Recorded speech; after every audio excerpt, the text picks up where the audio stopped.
তো রাধে রাধে বন্ধুরা, কেমন আছো সবাই? আশা করি সকলেই ভালো আছো। আজকে আমি ওল ডাঁটা দিয়ে কাঁঠাল দানার যে কাঁঠাল দানা বা বিচা তাকে দিয়ে একটু তরকারি বানাবো। তো প্রথমে ওল ডাঁটা কেটে পরিষ্কার করে ধুয়ে নিয়েছি, আর কাঁঠালের বিচাটা আমি পরিষ্কার করে ধুয়ে নিয়েছি। এই যে সাদা রঙের একটা আঁশ থাকে সেটা তুলে দিয়েছি। আর এখানে আমি বড় বড় চিংড়ি মাছ, তার জন্য দুটো চিংড়ি মাছ নিয়েছি। তো চলো প্রথমে রান্নার কাছে আমি চলে যাচ্ছি। কেমনভাবে রান্নাটা করছি আমার কাছে শেষ থেকে প্রথম অবধি থাকুন। তো এখানে আমি উনানটা ধরিয়ে এখানে দেখুন কড়াটা বসিয়ে দিয়েছিলাম। কড়ার মধ্যে নুন আর হলুদ দিয়ে দিয়েছি। এইবারে আমি এর মধ্যে ওলের ডাঁটাগুলো যে কেটে রেখেছিলাম সেটা দিয়ে দিচ্ছি। দিয়ে দিচ্ছি কাঁঠালের বিচাগুলো।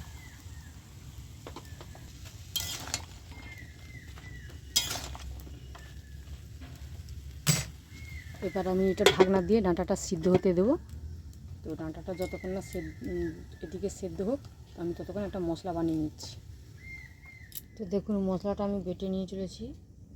এখানে রসুন বেটে নিয়েছি, আদা বেটে নিয়েছি, আধখানা টমেটো নিয়েছি, আর এতে দুটো চিংড়ি মাছ দেখিয়ে দিয়েছিলাম, আর এখানে পেঁয়াজ কেটে নিয়েছি। তো চলো এবার দেখি ওল ডাঁটাটা আমার সেদ্ধ হয়েছে কিনা। তো ঢাকনাটা খুলে আমি দেখতেছি ওল ডাঁটাটা আমার সেদ্ধ হয়ে গেছে, আর কাঁঠালের বিচাটাও আমার সেদ্ধ হয়ে গেছে।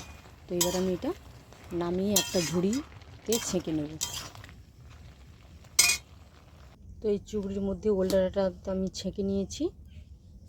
তো এখানে কড়াটা আমি পরিষ্কার করে ধুয়ে বসিয়ে দিয়েছি। কড়ার মধ্যে এবারে আমি একটু তেল দিয়ে দিচ্ছি। তেল, শুকনো লঙ্কা, কালো জিরা,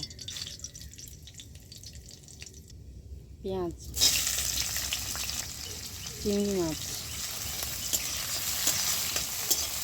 তো চিংড়ি মাছটা একটু আমি খুন্তিতে কেটে দিচ্ছি। বড় বড় চিংড়ি মাছ আছে তো তাই আমি খুন্তিতে কেটে দিচ্ছি একটু। টমেটো, রসুন বাটা, আদা বাটা, হলুদ, নুন, লঙ্কা গুঁড়ি, সব উপকরণগুলো আমি ভালো করে কষিয়ে নেব। জিরা, সরষা, ধনা আর লঙ্কা বাটা 1 চামচ। ভালো করে মশলাটা কষিয়ে নিতে হবে। মশলা ধোয়া জল একটু।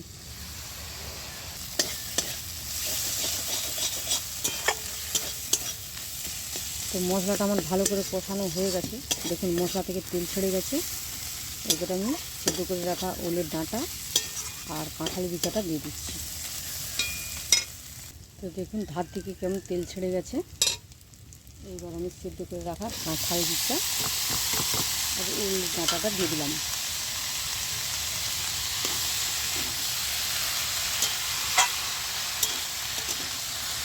একটু চিনি দিয়ে দিচ্ছি আমি।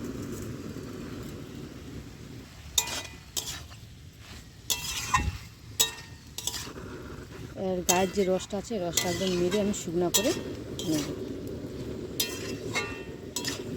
ঢাকনাটা খুলে দেখতেছি রসটা আমার মরে গেছে। তো তরকারিটা এবার আমি নামিয়ে নিচ্ছি। এবার গরম ভাতের সাথে পরিবেশন করব। তো আপনারা এরকম কাঁঠাল বিচা দিয়ে ওলের ডাঁটা রান্না করে খাবেন, আর কেমন লাগে আমাকে অবশ্যই কমেন্ট করে জানাবেন। আর আমার রান্নাটা যদি ভালো লাগে আমার চ্যানেলটি সাবস্ক্রাইব করে আমার পাশে থাকবেন।